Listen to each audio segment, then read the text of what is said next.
Bismillahirrahmanirrahim. Assalamualaikum warahmatullahi wabarakatuh. Pada video kali ini, saya akan mereview buku dengan judul The Impact of School Infrastructure on Learning.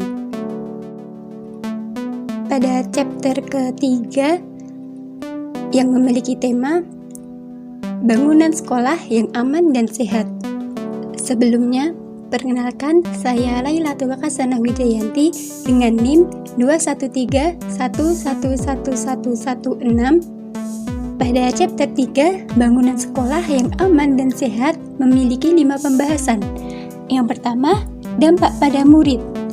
Yang kedua, dampak pada guru. Yang ketiga, skala masalah. Yang keempat, implikasi ekuitas. Dan yang kelima, dinamika bermain. Bangunan sekolah menjadi bagian yang penting bagi keberlangsungan kehidupan di lingkungan sekolah. Apabila sekolah memiliki bangunan yang baik, aman, dan nyaman, maka proses kegiatan belajar juga akan berlangsung dengan baik. Ketika sekolah memiliki bangunan yang buruk, misal tidak tahan gempa atau mudah roboh, maka siswa, guru, dan karyawan akan merasa tidak aman dan harus senantiasa waspada apabila bangunan sekolah roboh. Apabila terdapat kabel-kabel listrik yang terbuka dan menyetrum, maka akan membahayakan murid dan guru ketika mereka secara tidak sengaja menyentuh kabel tersebut. Apabila gedung sekolah rentan terkena banjir, maka akan sangat mengganggu kegiatan belajar mengajar dan akan sulit memiliki tingkat akademik yang unggul. Pada pembahasan yang pertama, yaitu dampak pada murid, menurut Glenn Eterman, elemen terpenting terkait kesehatan dan keselamatan dalam pendidikan adalah air minum, keselamatan kebakaran, toilet yang memadai, sistem keamanan, dan sistem komunikasi yang baik untuk digunakan ketika kondisi darurat. Penelitian yang dilakukan di Amerika pada tahun 2011 menunjukkan bahwa kurangnya layanan dasar pada pendidikan seperti listrik, air minum, saluran sanitasi, telepon, atau cara yang tepat untuk membuang sampah dan limbah di sekolah sangat berpengaruh dengan kekerasan, diskriminasi, dan terbatasnya kesempatan untuk belajar. Studi ini menunjukkan bahwa investasi dalam infrastruktur sekolah dan kondisi fisik untuk belajar bukanlah kemewahan, tetapi sebuah kebutuhan yang harus ada dalam kondisi yang baik. Faktor bangunan mempengaruhi kesejahteraan masyarakat lingkungan sekolah, seperti air dan kelembapan udara memiliki dampak yang besar pada kesehatan masyarakat di sekolah. Penularan penyakit pada anak-anak akan lebih banyak terjadi ketika di sekolah daripada di rumah, karena anak-anak banyak menghabiskan waktunya untuk berada di sekolah. Pada lingkungan yang tertutup, masalah pernafasan menjadi penyebab utama akan ketidakhadiran siswa karena serangan sakit asma. Kelembapan dan kualitas udara menjadi penyebab akan pertumbuhan jamur dan proliferasi tungau debu yang dapat menghasilkan gejala pernafasan, alergi, dan infeksi. Ventilasi yang buruk dapat menyebabkan partikulat polutan dan alergen menumpuk di dalam gedung sekolah, dan sirkulasi udara yang tidak memadai dapat meningkatkan penularan infeksi pernafasan. Pembahasan yang kedua yaitu dampak pada guru. Peneliti dari beberapa lembaga pemberi pinjaman dan universitas melakukan kunjungan mendadak ke sekolah dasar di Bangladesh, Ekuador, India, Indonesia, Peru, dan Uganda pada tahun 2006 dan menemukan bahwa sekitar 16% guru tidak hadir. Untuk mencoba memahami fenomena ini, mereka membangun indeks yang mengukur kualitas infrastruktur sekolah yang mencakup apakah sekolah memiliki toilet, ruang kelas tertutup, lantai non-tanah, listrik, atau perpustakaan sekolah. Analisis untuk sampel secara keseluruhan menunjukkan bahwa pindah dari sekolah dengan skor indeks infrastruktur terendah ke sekolah dengan skor tertinggi, yaitu dari skor 0 hingga 5. Dikaitkan dengan pengurangan 10 poin persentase dalam ketidakhadiran guru.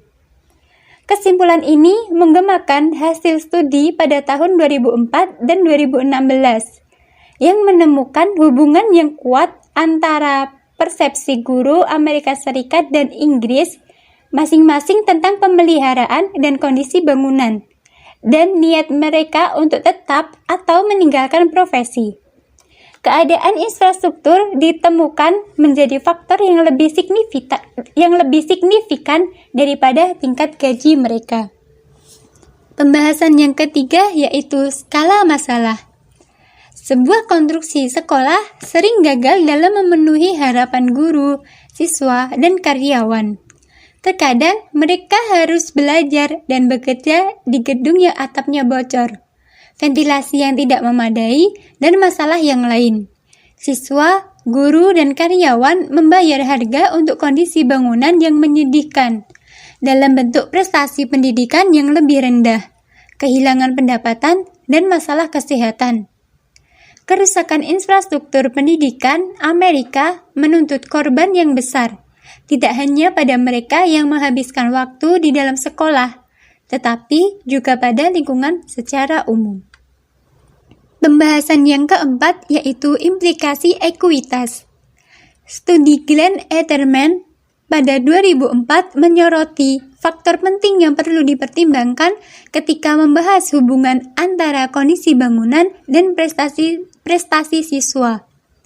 Eterman menemukan bahwa sebagian besar bangunan sekolah yang lebih tua dan dalam kondisi buruk terletak di daerah termiskin di setiap distrik sekolah, di daerah perkotaan dan perdesaan.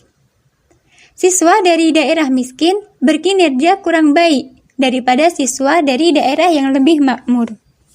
Ketika siswa berpenghasilan rendah bersekolah di gedung yang bahkan tidak memenuhi standar keselamatan dan kesehatan dasar, apalagi faktor-faktor yang telah terbukti meningkatkan kinerja akademik siswa, maka mereka dirugikan 2 kali lipat. Juga kegagalan otoritas pendidikan untuk melakukan perbaikan pada fasilitas yang terbukti tua dan gagal dapat memberi siswa ini pesan bahwa sistem menghargai mereka kurang daripada rekan-rekan mereka di daerah yang lebih makmur. Pembahasan yang kelima yaitu dinamika bermain. Ada banyak masalah yang berinteraksi secara dinamis dalam praktik. Misalnya, apakah sekolah dipertahankan secara memadai dari waktu ke waktu? Bahkan, jika standar yang ditetapkan dalam peraturan tinggi, apakah bangunan baru yang sudah ada benar-benar memenuhi standar tersebut? Apakah guru dan staf sekolah membuat murid bertanggung jawab atas masalah dengan lingkungan fisik sekolah mereka? Apakah ada ketegangan sehari-hari antara kebutuhan yang bersaing dari pengguna fasilitas yang berbeda? Proses pendidikan sangat bergantung pada kehadiran dan kesejahteraan siswa dan guru. Seorang anak atau guru yang sakit atau yang kemampuannya berkurang oleh kondisi lingkungan tidak mampu melakukan keterlibatan yang sepenuhnya produktif dalam kegiatan pendidikan. Dalam bukunya, MC Daniel Scholar Tom Zirpoli menemukan bahwa ketika anak-anak berperilaku buruk atau tidak menerima tanggung jawab mereka, orang tua dan pengasuh sering fokus pada penilaian dan mengidentifikasi apa yang mungkin salah dengan anak. Baik guru maupun orang tua mencari jawaban cepat dan mudah untuk pertanyaan tentang perilaku anak yang tidak pantas. Sindrom menyalahkan korban ini terlalu menekankan pada bagaimana memperbaiki anak-anak. Sebaliknya, penekanan yang lebih besar harus diberikan pada peningkatan kualitas lingkungan anak-anak. Menjaga bangunan sekolah yang ada dalam kondisi baik sesuai dengan tujuan dalam jangka panjang, termasuk melakukan perbaikan yang diperlukan dan menyesuaikannya untuk memenuhi kebutuhan pendidikan yang berubah.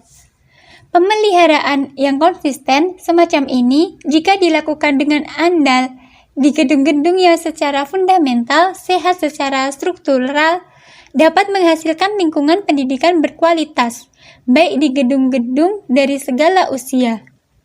Dalam praktiknya, bangunan seringkali tidak dirawat dalam kondisi baik.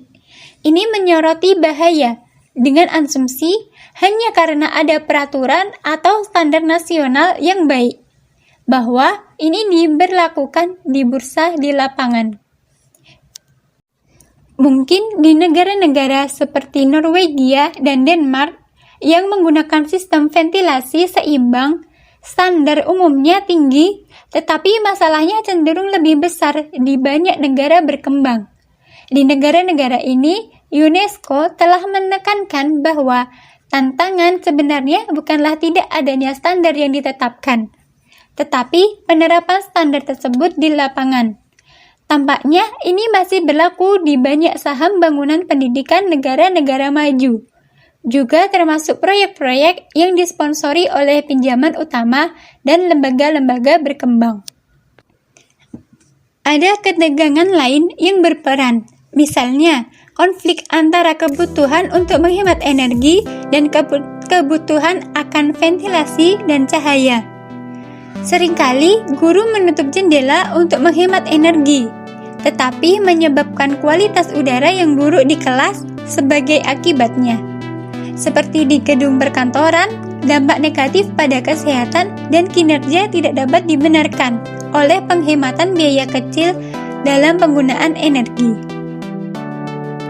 Ketegangan ini bisa diatasi jika gerakan bangunan hijau meluas ke wilayah sekolah, seperti laporan akademik nasional Amerika Serikat pada tahun 2006 menyatakan setelah mengamati bahwa penekanan hijau cenderung pada penghematan energi. Masih banyak yang belum diketahui tentang interaksi potensial dari sistem bangunan, bahan, praktik operasi dan pemeliharaan, dan pengaruhnya terhadap penghuni bangunan pada umumnya, atau tentang lingkungan sekolah pada khususnya. Beberapa penelitian telah menyerukan pembelajaran dan kesehatan untuk diperhitungkan bersama masalah lingkungan.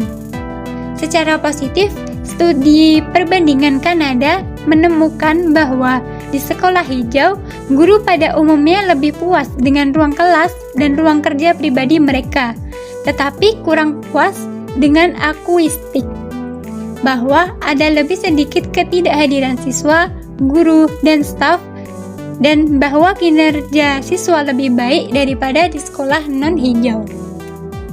Mungkin hanya ini saja penjelasan dari saya.